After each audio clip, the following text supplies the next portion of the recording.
রান্না বান্না করতে মন্দ লাগে না, বেশ নিত্য নতুন রান্না করতে আমার খুব ভালোই লাগে। হ্যালো, আমি সোমা। আমার এই গৃহিণীর রাই চ্যানেলে তোমাদের সবাইকে জানাই অনেক স্বাগত। কাল খেয়েছিলাম সকালবেলার টিফিনে ডিম টোস্ট, তা সেখান থেকে কটা পাউরুটি বেঁচে গেছিল। তা ওই পাউরুটিটা কি করব ভাবতে ভাবতে ভাবলাম চলো একটা মিষ্টি বানিয়ে ফেলি এই পাউরুটিগুলো দিয়ে। দুধ জাল দিয়ে নিয়েছি, আর এদিকে দেখো কিছুটা গরম দুধ তুলে রাখছি। দুধটা জাল দেওয়া হয়ে গেছে, এবার এর মধ্যে দিয়ে দেবো বাতাসা। চিনি দিয়েও করা যেত, কিন্তু বাতাসা দিলে একটু কালারটা চেঞ্জ হয়, তো তাই বাতাসা দিয়েই করছি। আর এখানে দেখো গরম দুধটার মধ্যে দিয়ে দেবো এখন কাস্টার্ড পাউডার, 1.5 চামচ মতো দেবো। ফার্স্ট টাইম করছি তো জানি না কেমন হবে, তার জন্য প্রথমে অল্প করে দিলাম। এই কাস্টার্ড পাউডার দিয়ে মিষ্টি আমি এই প্রথম বানাচ্ছি, তার জন্য 1.5 চামচ দিলাম। একটু ঘন যদি কম হয় তখন আর একটু দুধ তুলে তাতে গুলিয়ে দিয়ে দেব। এদিকে দেখো বাতাসাগুলো একদম গলে গেছে, দুধটাও ঘন হয়ে এসেছে। এবারই দিয়ে দেবো কাস্টার্ড পাউডারটা। নতুন খাবার বানাতে গিয়ে সব সময় যে সঠিক হয় খাবারটা, তার টেস্টও ঠিকঠাক হয় তা কিন্তু নয়।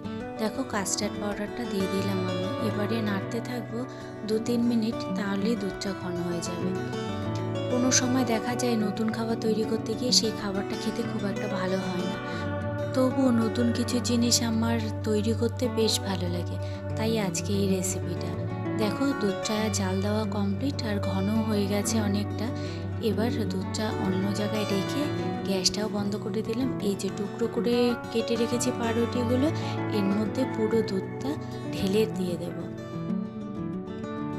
এখন দেখে একটু পাতলা মনে হচ্ছে, কিন্তু এটা না ঠান্ডা হলে আরও ঘন হয়ে যাবে। আর পাউরুটিও তো কতটা সোক করবে, আর এটা যত ঠান্ডা হবে তত ঘন হয়ে যাবে। এর মধ্যে একটুখানি কিছু বাদাম কেটে দিয়ে দেব। আমন্ড বাদাম ঘরে ছিল, সেটাই কেটে পাতলা পাতলা করে দেব। আর দেব একটু কিশমিশ। পেস্তাও দেওয়া যেত, কিন্তু পেস্তা আমার ঘরে নেই, এর জন্য পেস্তা আর দিইনি। পেস্তা দিলেও ভালো লাগতো। বাদামগুলো একটু ভিজিয়ে রাখলে ভালো হতো, জানো তো, কি শক্ত, কাটতেই পারছি না। আর দেখো একেবারে পাতলা করে করে কেটেছি। খাবার সময় মুখে পড়লে বেশ ভালোই লাগবে, তাই না বলো? আর কটা কেটে নিই, এখানে একটা কেটেছি। আর এত শক্ত না, বেশি কাটতেও পারছি না। ব্যাস হয়ে গেছে, আর কাটবো না। এবার কিশমিশগুলো আর দিয়ে দেবো, ওগুলো তো আর কাটার কিছু নেই, ওগুলো একবারে দিয়ে দেবো। এই দেখো এখনই কতটা টেনে গেছে, এখনও কিন্তু প্রচণ্ড গরম। ঠান্ডা যত হবে তত এটা আরও টানবে। আর ঠান্ডা হয়ে গেলে তারপরে ফ্রিজে রেখে দিয়ে তারপর খেতে ভালো লাগবে। কিন্তু এই গরমটাই এখন আবার রাইকে দেবো একটু খেতে। ও অনেকক্ষণ ধরে খাবার জন্য ব্যস্ত হয়ে পড়েছে। চলো একদম রেডি হয়ে গেছে সবটা, এবার দিয়ে আসি। আর দেখতে দেখো কি সুন্দর লাগছে না? এটা ঠান্ডা হয়ে গেলে আরও সুন্দর লাগবে, আরও ঘন হয়ে যাবে, তখন আরও দেখতে সুন্দর লাগবে। আর গন্ধটাও বেরিয়েছে কিন্তু দারুণ, খেতেও ভালোই হবে। চলো এবারে দিয়ে আসি একটা প্লেটে করে, রাইকে অল্প একটু দিয়ে আসি। এখন গরম তো খুব একটা খেতে স্বাদ লাগবে না, তবুও 2-3 পিসের মতো দিয়ে আসি। আর জানো তো, এটা তৈরি করার পর বোঝাই যাচ্ছে না এটা যে পাউরুটি, আর অনেকটা নরম হয়ে গেছে। চলো এবারে যাই, গিয়ে দিয়ে আসি, দেখি ও খেয়ে কি বলে। নতুন জিনিস করবে না রান্না, রান্না করতে কি বলে ভগবান জানে।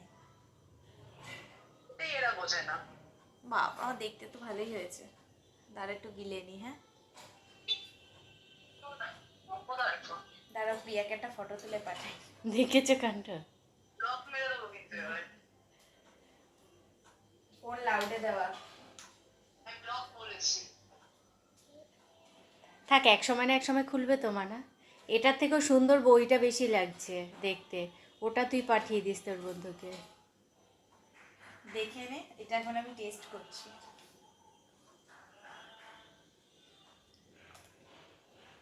প্রথমবার বানালাম।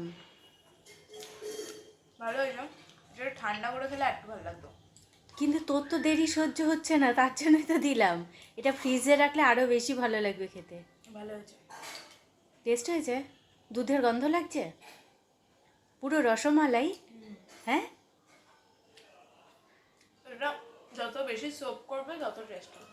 সব করেছে অনেকটা। অল্প করেছে, আরো করবে। গরম তো তার জন্য। তাহলে কি খেতে ভালো লাগছে? দারুণ। এখন বাজে বিকেল 5টা, আর এখন আমরা বেরিয়ে যাচ্ছি ডাক্তার দেখাতে।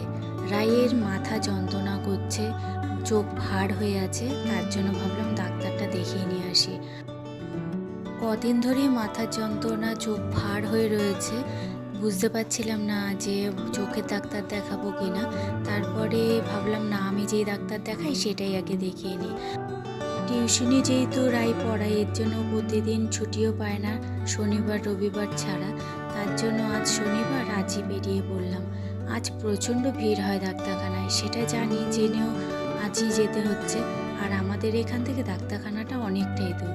রিক্সা করে এখন যাচ্ছি, এরপরে অটো স্ট্যান্ড থেকে অটো ধরে তারপর যাব ডাক্তারের কাছে। ডাক্তারের কাছে প্রচুর ভিড় হয়। 5টার সময় এসেও অনেক পেছনে নাম, 52 এ নাম আমাদের। আর এখন তাই একটু বাইরে এসে বসলাম। ভেতরটা প্রচণ্ড গরম, আর আকাশটা দেখো কি সুন্দর লাগছে। একটুও কিন্তু আজকে বৃষ্টি হয়নি সারাদিনে, এর জন্য পড়েছেও প্রচণ্ড পরিমাণে গরম। আর আকাশ দেখো একদম পরিষ্কার, একটুও মেঘ নেই, মনে হচ্ছে না বৃষ্টি হবে। আর দেখতে কি সুন্দর লাগছে আকাশটা। আগে জানো তো আমরা এখানেই ভাড়া থাকতাম, এখন আমরা অন্য জায়গায় চলে গেছি। এখানে ভাড়া থাকতাম, আর এই জায়গাটাতেই আমরা এসে বসতাম বিকেলবেলাতে গরমকালে। আর এখানে অনেকেই আসে, ছোট থেকে বুড়ো সবাই এসে এখানে বসে। আর এই দেখো ডাক্তারখানাটায় কত ভিড়। ওখানে কিছুক্ষণ বসে থেকে তারপর এসছি ডাক্তারের এখানে। এখনো অনেক পেছনে আমাদের নাম, প্রচুর ভিড় হয় ডাক্তারখানাটায়। ডাক্তার দেখানোর পর জানতে পারলাম রায়েরও মাইগ্রেন আছে। ডাক্তারবাবু বলল বংশের কারো থাকলে তার থেকে তার সন্তানের হবে। আমার মায়ের মাইগ্রেন আছে, সেখান থেকে আমার, আবার আমার থেকে আমার মেয়ের। রাই তো ডাক্তারবাবুর কাছ থেকে এই কথাটা শুনে এসে আমাকে বলছে, মারা কত কিছু উপহার দেয়, ফোন দেয়, আইপ্যাড দেয়, আর তুমি আমাকে মাইগ্রেন উপহারে দিলে, বলে হাসছে। ডাক্তার দেখিয়ে বেরিয়ে তারপর ডাক্তারের পাশে এই ফুচকালাটা বসে। না খেয়ে পাশ দিয়ে হেঁটে চলে আসা যায় বলো, তাই কটা ফুচকা খেয়ে নিলাম। আর রাই তো ফুচকা খায় না, তাইও ভুট্টা খেলো। চলো আজকের মতো ভিডিওটা এখানেই শেষ করছি। দেখা হচ্ছে আবার অন্যদিন অন্য কোনো ব্লগের সঙ্গে। ভালো লাগলে লাইক, কমেন্ট, শেয়ার করো, আর সাবস্ক্রাইব করে পাশে থেকো।